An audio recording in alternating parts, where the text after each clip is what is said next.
కోనసీమ మరియు తెలుగు రాష్ట్రాల సేవకులకు అంత్యకాలములలో బయలుపరచబడబోతున్న దేవుని ఉద్దేశాలు.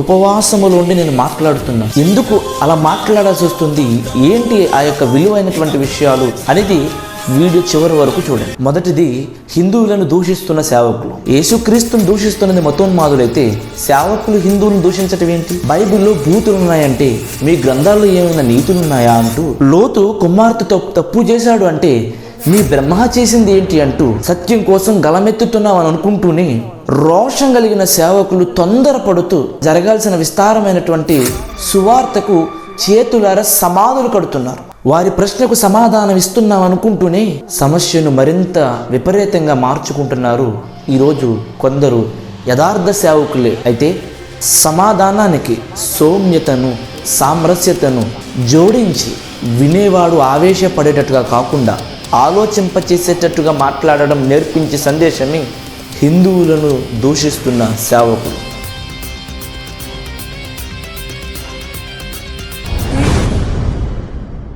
రెండవ అంశం, చెయ్యి చాపకు సేవక. సేవకుడు అంటే 4 రూపాయల కోసం దేవుణ్ణి అడుక్కుని బ్రతికేవాడని, దూషించినా తిరిగి దూషించని సేవకుల ప్రేమను కూడా అర్థం చేసుకోకుండా సేవకులంటే గొర్రెలని అవహేళన చేస్తున్నటువంటి మతోన్మాదుల. సేవకుడంటే ఉద్యోగాలను, ఆస్తిపాస్తులను విడిచి వచ్చిన వాడని, సేవకుడంటే మతోన్మాదులకు భయపడిపోయే బలహీనుడు కాదని, దేవుని వాక్యానికి లోబడి తల దించిన గొర్రె స్వభావమే గాని ఎదిరించాల్సి వస్తే మతోన్మాద శక్తులని ఏలే రాజులైన యాజక సమూహమని మతోన్మాదులకు బయలుపరిచేటువంటి సందేశమే చెయ్యి చాపకు సేవక.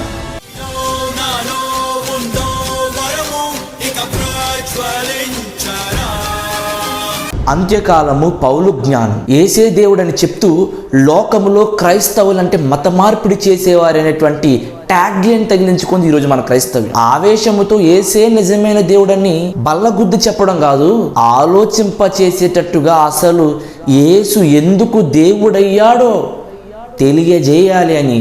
అంత్యకాలములో పావురము వలె నిష్కపటము, మూర్ఖులైన వక్ర జనము మధ్య పాము వలె వివేకమును నేర్పించే సందేశమే అంత్యకాలము పౌలు జ్ఞానం.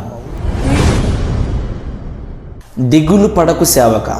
దేవుని సేవ చేయడమే జీవిత సార్థకమని, జీవిత పరమార్థమని, గొప్పగా సేవ చేయాలని సేవకొచ్చి భార్య పోరు వల్ల, కుటుంబముల ఆటంకము వలన, సమాజము సహకరించకు, ఆర్థిక భారముల వలన పౌలులా సేవ చేయాలని వచ్చి దిగులు పడుతూ దేమాలాగా లోకంలోనికి దిగజారిపోబోతున్న సేవకుల నిరాశ నిస్పృహలను అధిగమించి రోషం కలిగి మండుచు ప్రకాశించే జ్యోతులుగా తీర్చిదిద్దే సందేశమే దిగులు పడకు సేవక.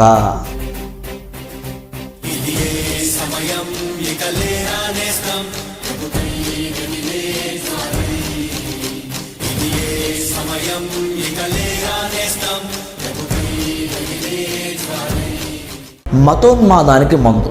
ప్రతిరోజు విస్తరిస్తున్నటువంటి మతోన్మాదానికి ఎంతోమంది సేవకులు బలవుతున్నారు.